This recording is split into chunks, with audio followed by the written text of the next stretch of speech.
Sunday school. Sunday, Sunday, Sunday, Sunday, Sunday, Sunday. Sunday, Sunday, Sunday, Sunday, Sunday school. Well, thank you, Sister Waynell, Henson, and good day to all of you, depending on what time you all will watch this. Look forward to the opportunity to be able to share today's Sunday School review in our Legacy edition. Today we're in Lesson 11 for May 15th, 2022. We're almost halfway through the year. If you heard me before, I started at the beginning of the year. I can't believe that it is May already. We're going to be in Lesson 11 today, Lesson 11 in our annual commentary, our Legacy edition, and we'll be covering John chapter 10, verses 7 through 18, the Bible basis for today's lesson, entitled The Good Shepherd. Today, The Good Shepherd, John chapter 10, verses 7 through 18.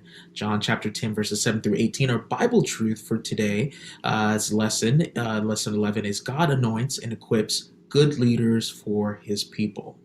The memory verse coming out of John 10:4, John chapter 10, verse 4 in the King James Version is, "And when he putteth forth his own sheep, he goeth before them, and the sheep follow him, for they know his voice." John 10, verse 4. The lesson aim is, by the end of this lesson, we will discuss why good leadership is important, trust and rejoice that Jesus is the Good Shepherd, and describe the characteristics of a good shepherd that we follow in others.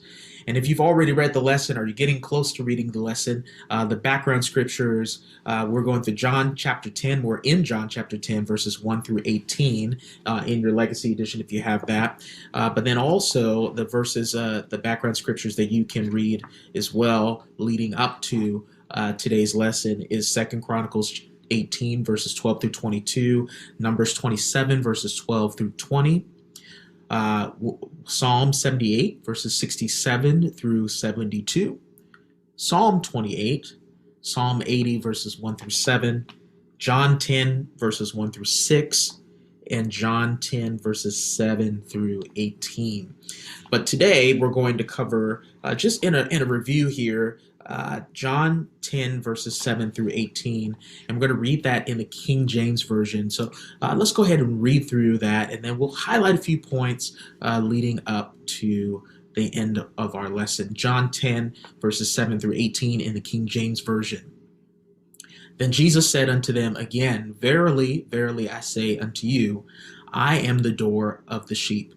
All that ever came before me are thieves and robbers, but the sheep did not hear them. I am the door.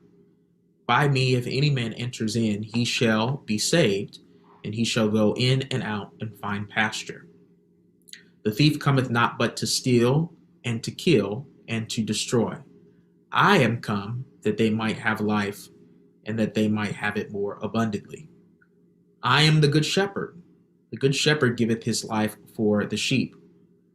But he that is an hireling, and not the shepherd, whose own the sheep are not, seeth the wolf coming, and leaveth the sheep, and fleeth, and the wolf catcheth them, and scattereth the sheep.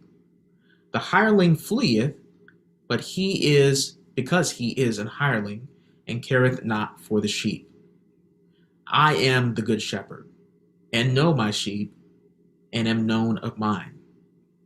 As the Father knoweth me, even so know I the Father, and I lay down my life for the sheep. And other sheep I have, which are not of this fold, them also I must bring. And they shall hear my voice, and there shall be one fold and one shepherd. Therefore doth my Father love me, because I lay down my life, that I might take it again. No man taketh it from me, but I lay it down of myself. I have power to lay it down, and I have power to take it again. This commandment have I received of my Father." That's John chapter 10, verses 7 through 18. And let's highlight a few points as we go through this Sunday School review lesson today entitled The Good Shepherd.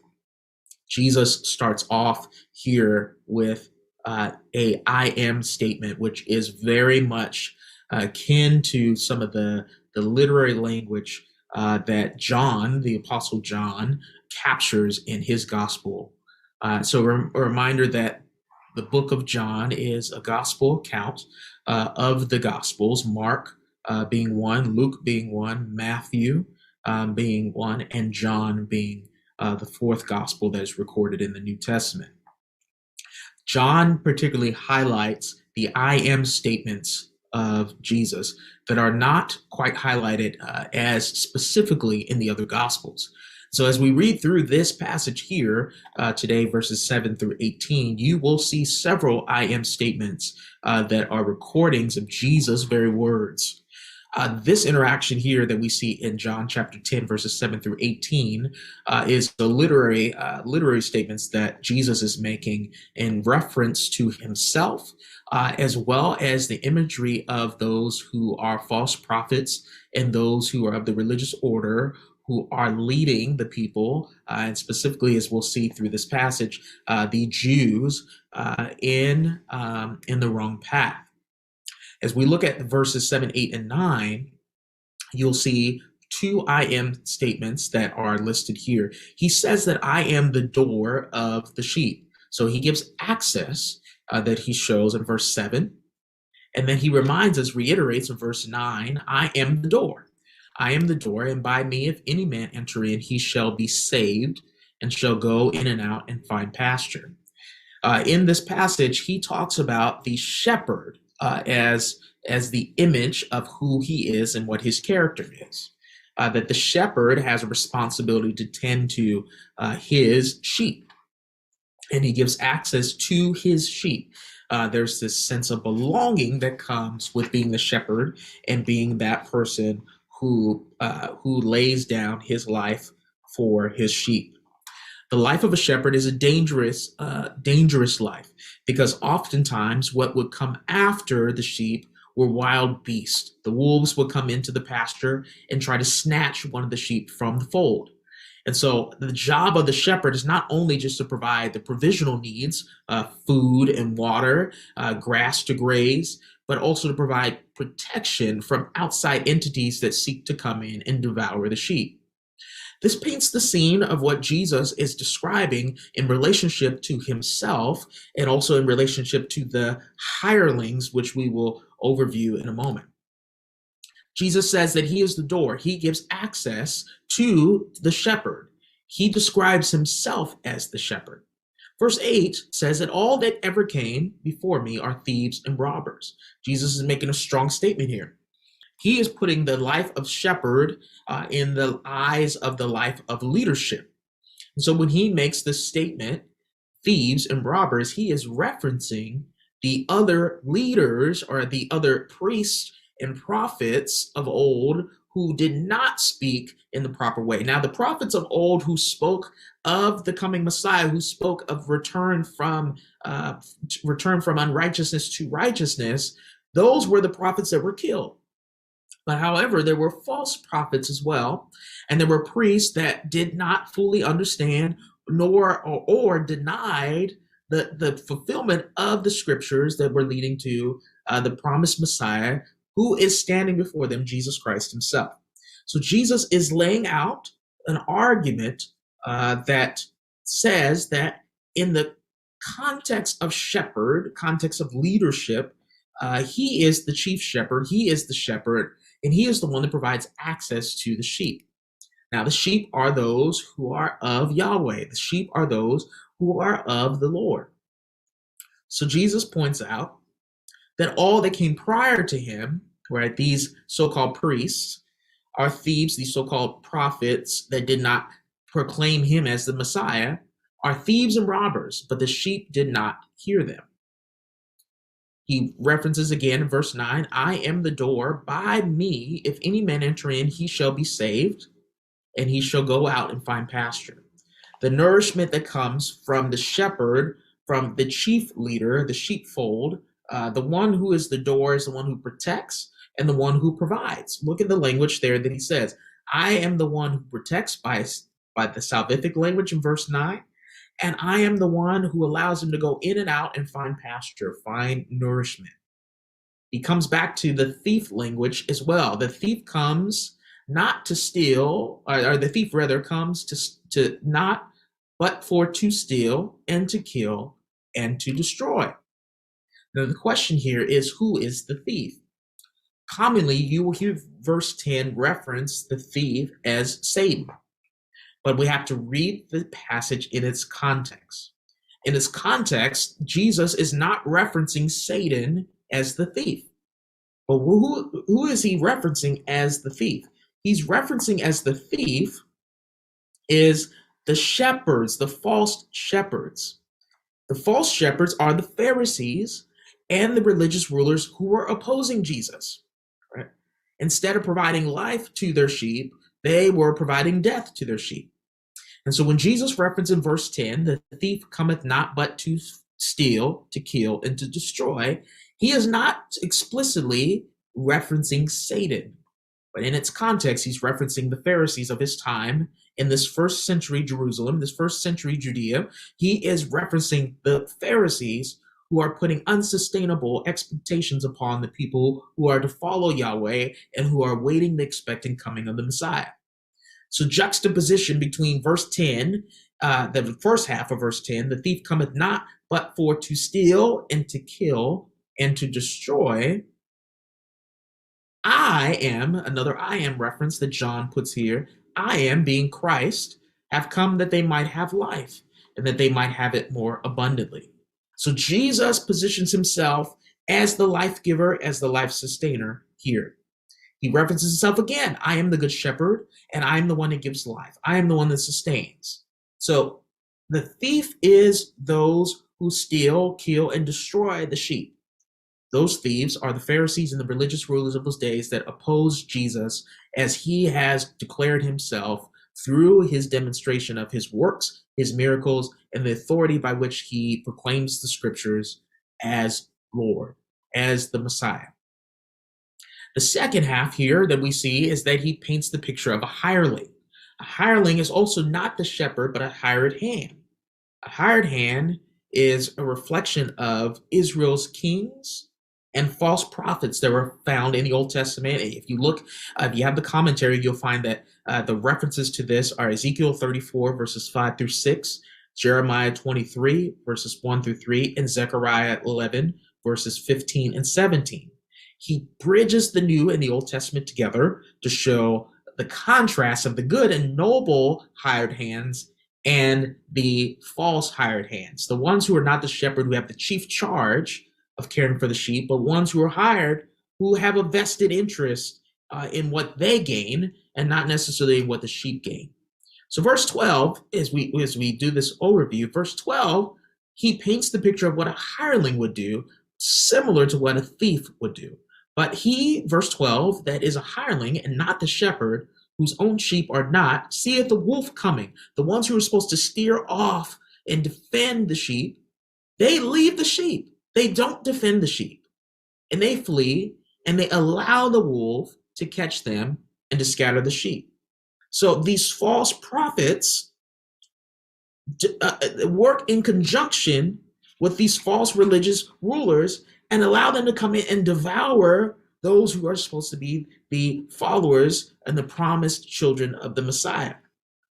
So we have both the hireling and the thieves who portray themselves as shepherds, while Jesus puts himself in the midst of this centered hypocrisy and says, no, I am, another I am statement, verse 14, I'm the good shepherd. And how you know that I'm a good shepherd is that I know my sheep and that I know that they are of mine. And he ties himself into this messianic, also triune language. As the Father knows me, I also know the Father, and I lay down my life, the metaphorical imagery of a shepherd, I lay down my life for the sheep, unlike these false prophets, unlike these false rulers, who, when the enemy comes in, when the false prophets come in, instead of defending the sheep, they flee from the sheep. Jesus is the chief prophet, the final and good shepherd, who reclaims all those who have belonged to the Father. He's the good shepherd that is shown here. Jesus gives further description. He also says he has other sheep that are not of this fold. Well, what is Jesus describing here? He's describing two folds. One fold would be that the fold of the Jews. Now, the Jews had this understanding that they were God's chosen people. They despised the Gentiles. They looked upon the Gentiles with disdain. What Jesus is painting an image here that he's not only the shepherd of the Jews, but he's also shepherd of the Gentiles, whom he will bring into the fold. There's one shepherd, he says in verse 16, and they will both hear his voice, and they will both become one fold. He emphasizes again that the shepherd knows his sheep, unlike the Pharisees and the religious rulers. The shepherd will care for them when the enemy comes in, unlike these false prophets. And he will be the one that brings these two folds, both Jews and Gentiles, together. And he shows that he has the power to sustain them in verses 17 and 18. Therefore, my Father loves me because I lay down my life that I might take it up again. He literally lays down his life for the care and the sustaining, the sustentation or the sustaining power of his sheep. But he lays it down under his own accord. And because he is the good shepherd and the chief shepherd, he has the ability to lift it up again. There's glorification that comes through Jesus laying down his life for these sheep that the religious rulers will not do, that the Pharisees will not do. And so he paints this picture of what leadership truly is to be like. That leaders, him being the good shepherd, both equip their people and both anoint their people to do good work. The prophets failed the Pharisees, and the Pharisees failed the sheep. They were the poorest examples in this moment of what it meant to care for God's people. And Jesus, the promised Messiah, comes in and shows that he is the one who will sustain, who will hold, who will keep and protect God's sheep, because he is the shepherd. And not just the shepherd, but the good shepherd. Pure goodness, holy goodness, and sustained goodness. As our lesson talks about good leadership, it shows the characteristics of a good leader. A good leader will protect his people. A good leader will defend his people. A good leader will provide for his people. Can I say again? A good leader will protect his people. A good leader will defend his people. And a good leader will provide for his people. The chief shepherd here is described through Jesus as the good shepherd, who not only protects, defends, and provides, but will also give his life for them.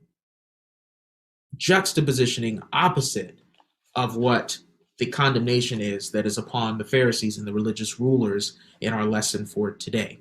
So we see this engrafted in the I am statements that Jesus presents to us in John chapter 10, verses 7 through 18. It shows the unity of the triune Godhead in the Father and the Son. It shows Jesus presenting himself as a good shepherd, as the one who lays down his life for the sheep, and also shows that the thief is not Satan, but the thief is those who should have been given charge to protect God's children, the sheep themselves. But they did not shepherd. What they did is they stole from the sheep. They killed the sheep, even the prophets themselves. They destroyed the sheep. But Jesus, verse 10, I have come that they might have life and that they might have it more abundantly. But verse 4, as we look at this review again, verse 4, John chapter 10, verse 4, and when he putteth forth his own sheep, he goeth before them, and the sheep follow him, for they know his voice. And so there's this call upon the shepherd here and the good shepherd to see, trust, and rejoice in the good shepherd, as our lesson name shows. And Jesus shows through this passage here that he is the good shepherd. He is the door, the Greek word thera being the entrance point. And he is the shepherd or the pastor to illustrate, as you see in our lesson, that Jesus has ownership. He has commitment to these people, that they know his voice and they would follow him. Today's lesson, lesson 11, in preparation for Sunday, lesson 11, the Good Shepherd, John 10, verses 7 through 18. We look forward to our time together in our various Sunday schools. I hope you look forward to continuing to learn more in the book of John as we navigate through this. I would encourage you to read all the background scriptures here as well, as it gives a holistic biblical narrative of the shepherd language of which the Jews, the Pharisees, the religious rulers would have fully understood where Jesus was going as he's painting this imagery of a shepherd.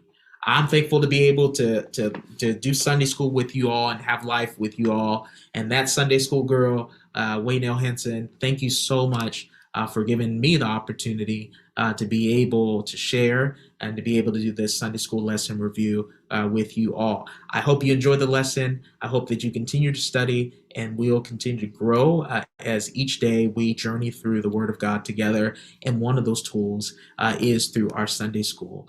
So don't miss out on Sunday school this weekend and continue to study, to know, and to grow in the context of who the Good Shepherd is. Thanks so much. God bless you all. Hope you have a wonderful day. Sunday, Sunday, Sunday, Sunday, Sunday, Sunday. Sunday, Sunday, Sunday, Sunday, Sunday. This bag makes a great gift for teachers, and of course there's a church school version as well. Visit my Etsy store for this and other great items, and look down below this video for t-shirts for all ages and sizes. Sunday, Sunday, Sunday, Sunday, Sunday, Sunday. Sunday, Sunday, Sunday, Sunday, Sunday, Sunday. La da da, la da da da da, la da da, la da da da da, la da da, la da da da da da. La da da, la da da da da, la da da, la da da da da, la da da, la da da, Sunday, Sunday, Sunday, Sunday. Changing the way you see Sunday school with that Sunday school.